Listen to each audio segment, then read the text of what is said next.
Welcome to my abstract photography exhibition, and thank you for watching and listening to this commentary. Before starting, I acknowledge the traditional custodians of the land on which my photographs are exhibited, the Wurundjeri people of the Kulin Nation, and pay my respects to their elders past and present. This exhibition has been more than 12 months in the making, creating an opportunity for me to share a few of my favourite photographs and the stories behind them. In this respect, the selected images represent more than 6 years in the development of my photography, a journey that I am pleased to share with you now. My journey begins when I was studying architecture at Edinburgh University and started to look more closely at the built environment and photographing key features of the buildings that surrounded me. Looking back at some of those black and white images, I see a very similar approach to those that I have taken more recently. So in many respects, the start of my modern day story is actually a return to those roots of my late teens. One sunny summer's day in 2016, I decided to take the train into Melbourne with my camera, but without a clear idea of what I was going to photograph. I quickly found myself doing what I'd done all those years ago, getting up close and personal with the architecture of the buildings that I passed as I wandered aimlessly for the rest of the day. My review of the resulting photographs inspired me to get out more during the subsequent months and build a portfolio of mainly abstract images of the built environment. The two aluminium prints on display, part of my facade collection, were shot during an August 2016 visit to the city. The first of these, entitled Horizontal Prisms, is a side elevation of the 23-storey Wyndham Hotel on the corner of Williams and Little Burke Streets. Little Burke Street is quite a narrow space to be photographing such a vertical building, so it required a fair bit of Photoshop manipulation to create the image that I wanted. The second of these, entitled Random Symmetry, is the street elevation of the podium car park of the apartment building located at 180 St City Road. Capturing this image without the inevitable lampposts, trees and signs presented a challenge, as did the curved nature of the facade.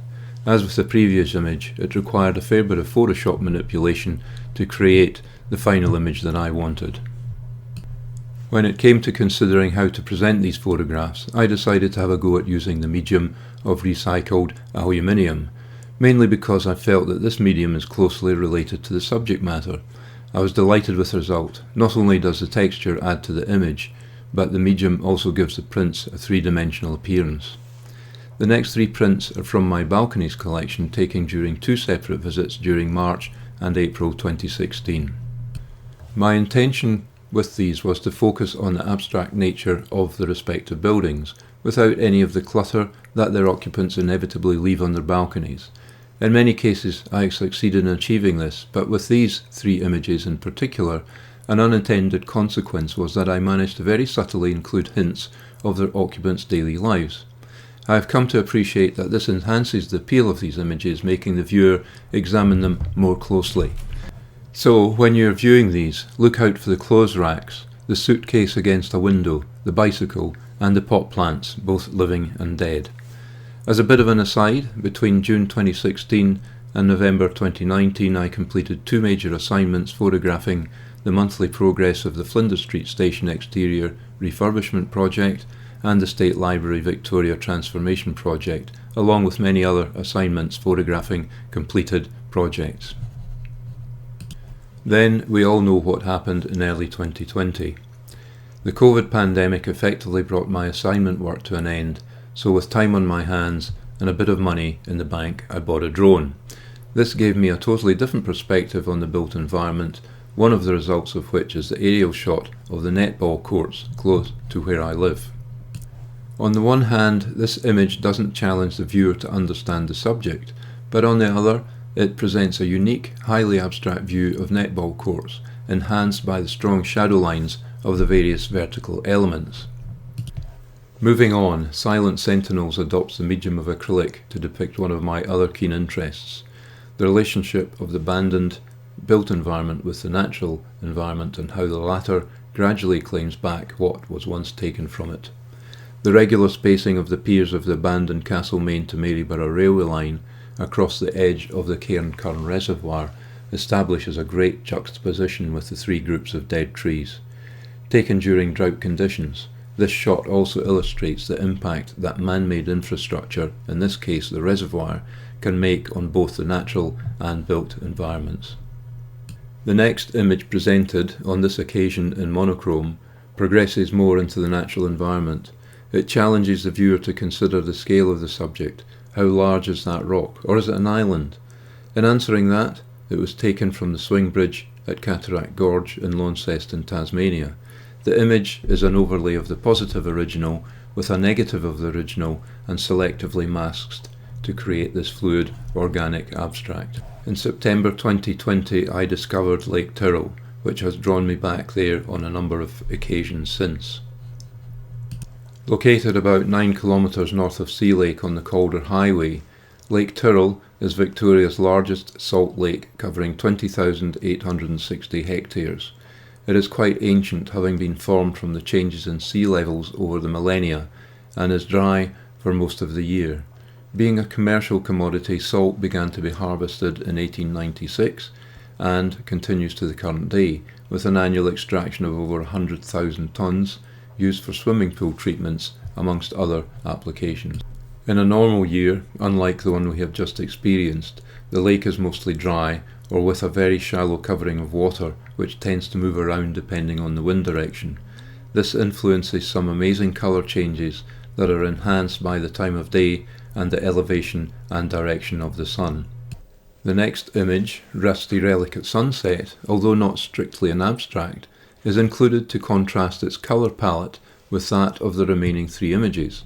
However, it is still challenging the viewer to consider how this grader ended up about 1 kilometre from the lake shore. Although taken by drone, it is possible to walk out to this relic, and I have done this on a couple of occasions. I have purposefully not given the next 2 images titles, as I am leaving their interpretation to you, the viewer. Both images show the salt deposits of the dried out lake that leave random shapes and textures, with What Do You See 2 including the rusty remains of the previous salt works. I am interested to hear about what you see in this second image, What Do You See 2, so please either complete the card and drop it in the box, or send me an email with the title What I See. At the end of the exhibition I will select what I think is the most imaginative and send the author a mounted A4 print of this particular photograph. I have given this final image the title Into the Light and provide the following artist statement. No matter how much darkness we sink into, there is always the slightest glimmer of light. Sadly for some, the light is impossible to find. For some, finding it is not always easy, and they need someone or something to show them the way. And for others, it is in plain sight. But once found, it must be clung on to and become the focus of attention for it to flourish, blossom, and consume the darkness. This photograph was a finalist in the 2021 Mullins Conceptual Photography Prize and features in the Muswellbrook Art Gallery collection.